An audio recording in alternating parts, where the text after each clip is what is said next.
আর কদিন পরেই ঈদ উল ফিতর। পরিবার পরিজনের সঙ্গে ঈদ আনন্দ ভাগাভাগি করতে গ্রামে যাচ্ছেন মানুষ।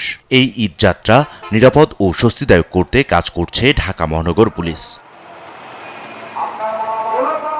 এরই ধারাবাহিকতায় শুক্রবার বিকেলে রাজধানীর গুলিস্তানে পরিবহন মালিক শ্রমিকদের সঙ্গে মত বিনিময় সভার আয়োজন। এতে ঢাকা মহানগর পুলিশের ভারপ্রাপ্ত কমিশনার মোহাম্মদ সরওয়ার বলেন, ঈদ উৎসব নির্বিঘ্ন করার মূল চালিকা শক্তি পরিবহন শ্রমিকরা। ঈদযাত্রা ভোগান্তিমুক্ত করতে শ্রমিকদের কিছু নির্দেশনা দেন তিনি। বাড়তি ভাড়া নিলে কঠোর ব্যবস্থার হুঁশিয়ারিও দেন তিনি।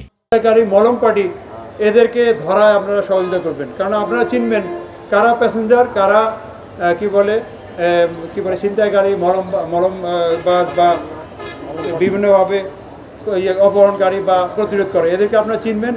আপনারা আমাদের পুলিশকে ধরা দিবেন, ব্যাপক সংখ্যক পুলিশ থাকবে, আমরা আপনাদেরকে ধরানোর জন্য পুরস্কার দেব। যে কোনো ব্যত্যয় শুধু পুলিশের অ্যাক্টিভিটি না, প্রশাসন, যোগাযোগ মন্ত্রণালয় আমাকে সরাসরি ফোন করলে আমরা বিভিন্ন মন্ত্রণালয়ের সাথে যোগাযোগ করে সমস্যাগুলো সমাধান করে দিব।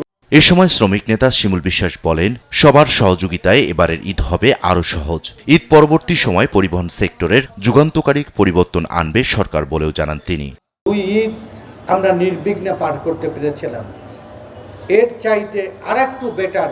মানুষ কিন্তু মন্দ কাজকে কিন্তু সংক্রামক, তাতে কোনো এত বেশি সময় দিতে হয় না।